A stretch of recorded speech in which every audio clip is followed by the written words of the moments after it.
making Mexican street corn on the Blackstone.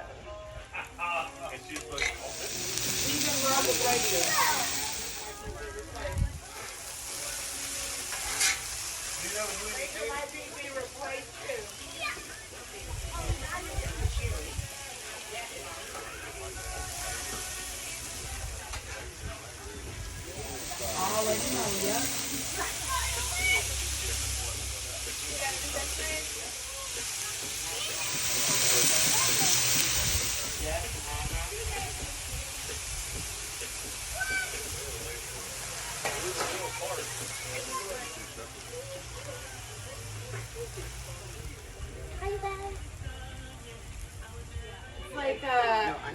Like a Mexican feta.